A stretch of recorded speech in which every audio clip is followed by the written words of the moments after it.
Hi and welcome to my video. My name is Noni Modoni and I'm super excited that you're here today. Thank you for tuning in. Thank you for clicking on this video. Welcome. Let's dive deep and learn some things together. All right. So today we want to talk about distractions. First of all, maybe you're wondering, what do I mean by that? So I'm going to go ahead and just break it down a little bit before we really dive deep into the topic itself. So what do I mean by distractions? I mean those things that come in the way, that get in the way and obstruct you from getting on with your journey or accomplishing that thing that you're supposed to accomplish, or just basically gets you to a point where you don't function in the way that you're expected to function. So that is what I mean by distraction. That is going to be my definition today. So after that definition, we're going to dive right in and talk about what that looks like, right? What are the examples of distraction? And let's move from there. We'll move to the next thing. So what are the examples of distraction? How does that look like? I'll give you an example. First of all, I'll say I think the greatest distraction that we all have faced at one point or the other is fear.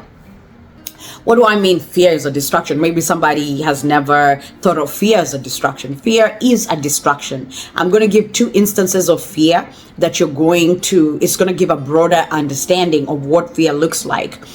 These are terms that you use every day or regularly, or something like, oh, you've heard them regularly, right? The first term is worry.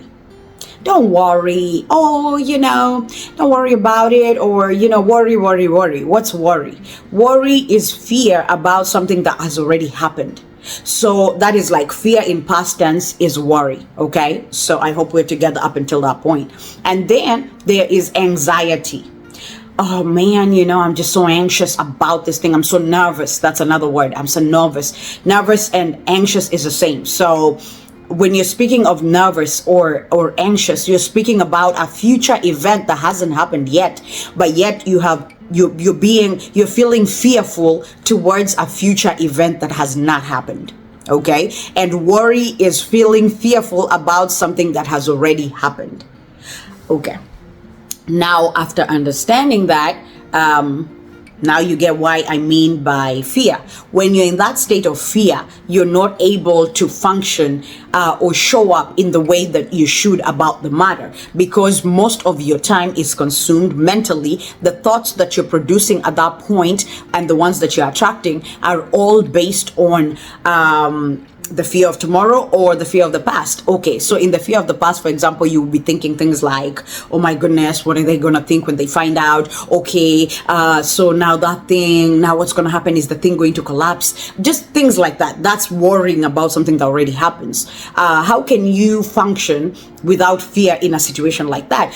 If you overcome fear or do it afraid anyway in that moment, because sometimes you're going to have to do it afraid, and there are times that you can actually overcome it. So when you overcome fear or you go beyond that feeling of afraid or feeling afraid, you're going to do that thing anyway. So for example, let me say this from a personal experience. I was going through a situation where something had happened, and I was in charge of a certain property that belonged to a friend, and that property ended up having I had an accident with that thing, and then that thing went back to the owner, and I could not get to talk to them at the very moment. So I had to procrastinate on that action, and I was actually fearful about it. Then the moment I ganged up and gathered courage, I gathered courage and I was able to address that thing. Even when I was afraid, I found out that my friend did not think that the little damage or accident that had happened on that thing was that important to them. They were like, oh, don't worry about it. It's no big deal. And to me, I was shocked, because that was something that was paralyzing my day. It was like I couldn't stop thinking about it. It was that thing that was really just so frustrating. And if you have some very helpful people in your life, maybe a good friend or maybe a parent or somebody that is a mentor or somebody that speaks life to you, they will say something like this when you're going through a situation like that. Just go ahead and take action. Call them, let them know. Take action, do that thing. What people sometimes don't understand is For some people, it's easy because they've been practicing. And for others, it's not because they've never really had to confront. And that's a whole different topic. But if you can have somebody encourage you, especially if you are a newbie in the area, then you're going to be able to practice that. And then you practice and practice. I'm still practicing mine. So that's just an encouragement to somebody that might be stuck with that fear distraction, that it's possible for you to go beyond that fear. You can do something afraid. I'm sure you've had that term, do it afraid. Go ahead and do it afraid.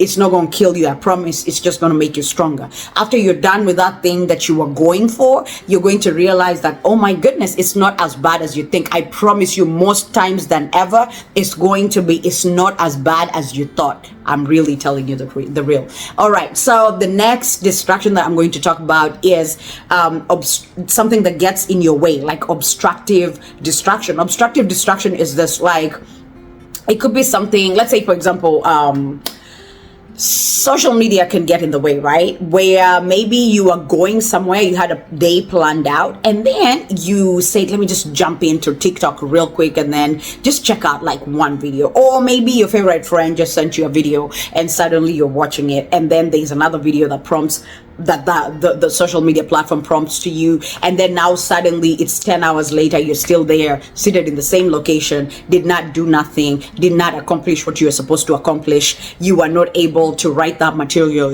you're supposed to write. Maybe even at work, and you're not able to focus because you've been social media distracted. Okay, so that's a real distraction in this generation, and we're taking it very seriously, okay? Because it can get you fired, just for starters, at work, or it can get you like offending people, even because it could be that you were supposed to meet with somebody, they dedicated their time to meet you, they show up, they don't know you're being social media distracted, and then you don't show up, and you show up like 3 hours later and you're like, I'm here. They're like, you know what, I left, and maybe don't call me today, because they're feeling like you don't respect them. So social media can be a distraction, and it can get in there. It might be good content that you're feeding yourself, but at the same time, you know, you have to be sensitive about other things that are happening. So you have to be strategic with what you're doing. All right, the other distraction I'm going to say is your emotions. Your emotions can get in the way, especially negative emotions, okay? Even positive, but let's just look at the negative emotions and how they can get in the way. So like negative emotions, you know, you might be feeling some type of way about something, like you're going through this thing, it doesn't feel good, and you're like, oh my goodness, like this thing really just, or that person really gets on my last nerve or whatever. And then you're stuck on that and you're not able to shake it off, you know. Then every time you see them, you feel that way, and it sends you to that direction. And then when you go there, you have even more thoughts and contributions that your mind is making towards that topic, and it keeps just growing and growing. And before you know it, like you just basically, you know, it's definitely becoming a distraction, and you might need that somebody for something, but you're not able to get past that. So then it hinders you from being able to accomplish that thing that you're supposed to accomplish, because hey, maybe they did something, or maybe they said something. So how do you overcome a situation like that? You can overcome a situation like that, but by maybe approaching that person and letting them know maybe whatever it is that they did, or how they acted, or how they handled a certain situation made you feel some type of way, and it would really be nice if they could handle it differently next time. So that's part of that thing that you can do as well. And if it doesn't go well after you approach them with respect and confront them and just let them know, you can't go there and be very choppy about it. I've been choppy before. I understand that that doesn't help. But if you show up in the capacity where you're actually considering them and being very compassionate and empathetic about what happened, and even just trying to understand where they're coming from, or just, you know, even if you don't understand all that, you can just go with respect and talk to them and just let them know. You'll be surprised how that whole situation can just spin around, and they might even just apologize for what just happened, or they might go like, you know what, I didn't know that's how you felt about the thing. Now that I do know, I actually want to do better. So as I say, this channel right here is just going to be helping us all grow. So whether you already have perfected on the skill, or you're just starting, or you're considering to start, or whatever route you've been taking is not working, don't feel any terrible. Come on, let's all grow together. Personally, I'm still growing. Some of these things I share here, I'm preaching to the choir, I'm preaching to myself, so that when I hear them, I'm able to be encouraged to do them more and more and keep growing on them. So this channel right here is just an interactive channel where I'm hoping that you're going to benefit. So I hope that this video has benefited your day, has improved your life, has impacted you in a positive manner, and it has encouraged you to want to do something about your distractions, the ones you need to eliminate, the ones you need to set aside, the ones you need to plan for them, and the ones that you can actually overcome. So thank you so much for staying with me until the end of the video. I look forward to seeing you in the next video. Love you. Bye.